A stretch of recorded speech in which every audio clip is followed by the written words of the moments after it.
ஊர்ல இருக்க நிறைய பேர் தன்னை தானே குத்தி கிழிச்சுக்கிட்டு சூசைட் பண்ணிக்கிறதுனால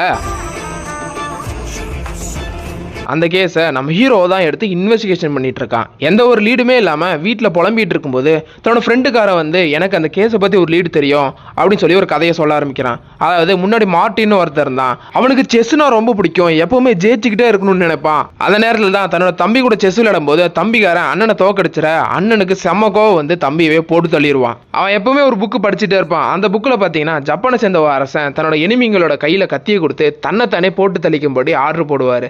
ஒரு நாள் அவனும் தன்னோட சோல்ஜரும் செஸ் விளையாடிட்டு இருக்கும்போது அரசனை சோல்ஜர் தோக்கடிச்சிருவான். இந்த விஷயம் வெளியே தெரிஞ்சா தனக்கு தான் கேவலம் அப்படின்றதுனால சோல்ஜரோட கையில கத்தியை கொடுத்து நீயே சூசைட் பண்ணிக்கோ அப்படின்னு சொல்ல இந்த விஷயம் தான் மார்ட்டினை ரொம்ப இன்ஸ்பயர் பண்ணுச்சு அப்படின்னு அவன் சொல்லிக்கிட்டே இருக்கும்போது அவன் கையில கத்தி எடுத்து வச்சுப்பானாமா. அவ்வளவுதான் மார்ட்டின் வந்துட்டான் அப்படின்னு சொல்லி அவன் சொல்ல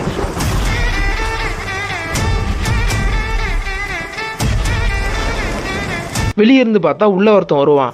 அவன் வந்து அரசன் வருவான் கருவ இருப்பான் அப்படின்னு ஒரு டைலாக் சொல்லிட்டு ரெண்டு பேருமே அட் அ டைம்ல சூசைட் பண்ணிக்கிறாங்க. என்னடா இது நம்மளை சுத்தி என்னடா நடக்குது அப்படின்னு சொல்லி யோசிச்சுக்கிட்டு ஹீரோவும் தன்னோட ஃப்ரெண்டோட அம்மாவை போய் பார்க்க போறான். அவங்க அம்மாவும் என்னோட பையன் சாகிறதுக்கு ஒரு நாள் முன்னாடி தான் இந்த கிஃப்ட்டை ரெடி பண்ணிட்டு இருந்தான்னு சொல்லி அதை ஹீரோட்ட கொடுக்குறான். ஹீரோவும் அது வீட்டுக்கு வந்து ஓப்பன் பண்ணி பார்த்தா ஒரு ஆந்த பொம்மை மாதிரி இருக்கு.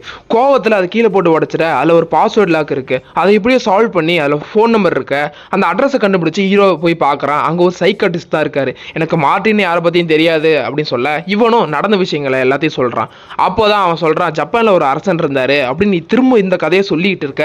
ஹீரோவும் பழைய கதை தான் அப்படின்னு சொல்லிட்டு வீட்டுக்கு போயிடுவான். வீட்டுக்கு போய் தூங்கிட்டு இருக்கும்போது தான் இந்த டாக்டருக்கு எப்படி அந்த விஷயம் தெரிஞ்சது அப்படின்னு சொல்லி வேக வேகமாக வந்து பார்த்தா அவனும் அதே மாதிரி கத்தியை கையில் வச்சுட்டு குத்திக்க நம்ம ஹீரோ வந்து பாதியில தடுத்து நிறுத்தி ஹாஸ்பிட்டல் கொண்டு போய் சேர்ப்பான்.